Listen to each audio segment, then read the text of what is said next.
Muy bien, vamos a charlar un poquito de lo que está pasando en nuestra economía. Juan Manuel Telechea, economista, escribe un newsletter en el medio Cenital. ¿Cómo anda, Juan Manuel? Buen día. ¿Cómo estás, María? ¿Todo bien? Bien, y acaba de publicar un libro que justamente es sobre la inflación. ¿Por qué no se la puede sacar de encima a la Argentina? Bueno, el número 6%, Juan, de junio, es una desaceleración porque es el tercer mes consecutivo que va a la baja, o segundo en realidad, o es un nada, un veranito pasajero, como dice la oposición. Mira, la realidad es que, a ver, si uno se pone muy técnico, hay una baja, digamos, en estos meses, pero también tiene que ver con, digamos, el freno en la caída de la brecha cambiaria. Con lo cual, lo que uno está viendo hoy en día es eso, que están muy en línea, o sea, que la aceleración fuerte que hubo en los meses anteriores tuvo que ver con esta cuestión. Pero por otro lado, lo que hay que marcar es que sigue siendo un piso altísimo. Es más, si uno compara la inflación mensual de junio contra la de junio del año pasado, es casi un punto más alta. Y que aún así, digamos, si nosotros mantuviésemos este sendero, digamos, de 6% de acá a fin de año, la inflación igual terminaría en torno a 115%. Con lo cual, digamos, el dato positivo es ese, que digamos, se frenó la suba, pero por otro lado, digamos, sigue siendo muy alta y es bastante difícil que pueda bajar a niveles mucho más bajos de lo que estamos viendo.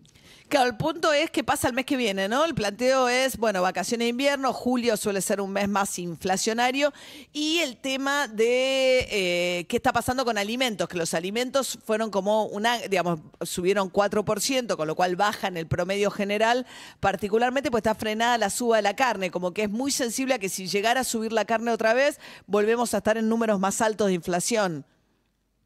Claro, justamente la carne tiene un peso bastante importante en la metodología de la medición, entonces te puede afectar mucho lo que sucede con el índice, pero hay una cuestión ahí también que es verdad que, digamos, si no es la carne, es el tomate, si no es el tomate, son las tarifas, entonces es como que vos estás en un piso de inflación en torno al 5 o 6% y después lo que tenés es una diferencia de quizás 1,2 en función de estas cuestiones estacionales que vemos todos los meses. Pero la cuestión de fondo creo que es esa, me parece que estamos en un piso inflacionario bastante alto, que es muy difícil que se pueda, digamos, bajar de acá a fin de año. Claro, que habiendo bajado a 6 es difícil imaginar que esto, digo, lo que pasa es que ahora bajó casi 2 puntos, pero o sea, pero por debajo de 5 es difícil imaginarlo con esta dinámica, ¿no? De donde toda la economía está muy indexada. O sea, la suba, por ejemplo, del transporte público se hace mes a mes por la inflación del mes anterior, la quita de subsidios, muchos de los precios regulados, ¿no?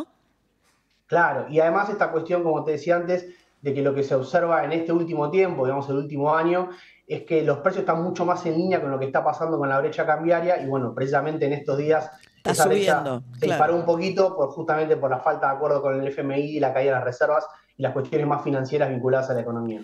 Juan Manuel, escribiste el último newsletter que publicaste, intentaba explicar el tema de las reservas. ¿Qué pasa con las reservas del Banco Central? ¿Qué está pasando? Contalo simple como sabes hacerlo.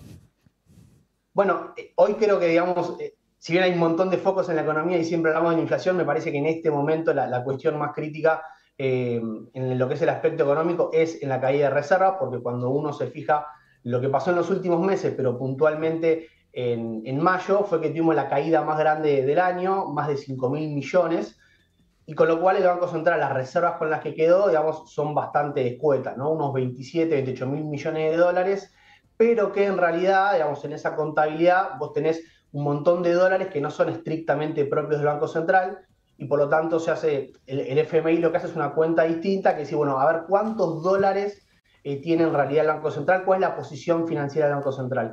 Y ahí aparecen las famosas reservas netas, que lo que hacen es, por ejemplo, digamos, descontar lo que son los encajes, que en realidad son dólares del sector privado que están depositados en las cuentas del Banco Central, un seguro de depósitos también, y después ahí tenés el famoso swap con China, que ese es hoy fundamentalmente el principal, digamos, la principal fuente con la cual el Banco Central cuenta para estas reservas. Por eso es que este número suele dar negativo. Y acá la cuestión creo que más interesante de explicar es que uno dice, bueno, pero pará, ¿cómo puede dar negativo? Entonces, ¿de dónde salen los dólares que tiene el Banco Central para intervenir en el mercado cambiario? Bueno, precisamente no es que son dólares físicos que tenga, sino que es una posición financiera. O sea, lo que me está mostrando ese número negativo es que el Banco Central tiene deudas, fundamentalmente lo que hizo fue activar este swap, que es un préstamo a un año, entonces esas reservas negativas, las utilizó, las va a tener que pagar dentro del próximo año, y todo esto enmarcado en la cuestión más importante, que es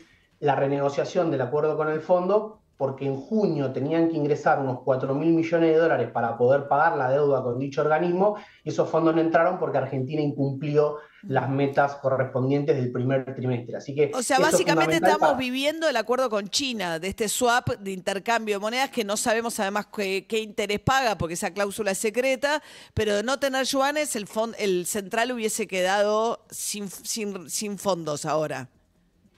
Sí, digamos, quedaría básicamente con fondos que son muy difíciles de utilizar o que serían muy polémicos, como te digo, podría llegar a utilizar parte de estos encajes, pero sí, ahí es bastante obvio que uno podría decir, che, mirá, están usando plata que en realidad es del sector privado, lo cual sería muy controversial. Yo no creo que lleguemos a ese nivel, pero sí es verdad que la extensión del swap por estos 10.000 millones de dólares fue fundamental para poder sostener el tipo de cambio de acá a junio, y hay que ver qué pasa en los próximos meses. Claro. Ayer el fondo dijo que aceptan que se les pague en yuanes, como ya le pagó a Argentina en yuanes, pero bueno, ahora ya no, incluso apelando al préstamo con China, se le acabaría si no logra renegociar pronto con el Fondo Monetario, ¿no? Y vos tenés ahora en julio, tenés pagos por 2.700 millones de dólares. Además, digamos, lo que normalmente pasa en estos meses es que el Banco Central tiene que utilizar dólares para poder sostener el tipo de cambio del mercado cambiario, porque hay más importaciones que exportaciones y otros pagos de deuda, con lo cual, si uno mantuviese esta dinámica y no hay acuerdo con el fondo, probablemente en julio veas otra caída de 5.000 millones y ya estaríamos en niveles muy, muy críticos, además entrando en una elección, ¿no? Que un año electoral siempre genera mucha más tensión, con lo cual sí, la situación me parece que es en ese sentido muy, muy preocupante, y que el acuerdo con el fondo debería salir ya, porque encima hay cuestiones metodológicas de que esto, una vez que se aprueba, tiene que pasar al board principal, y eso digamos, entra en recesión a fin de mes. Claro. Juan Manuel Telechea, economista. Muchas gracias, Juan Manuel. Muchas gracias a ustedes. Hasta luego. 7:40 de esta mañana fría, 3 grados la temperatura en este momento.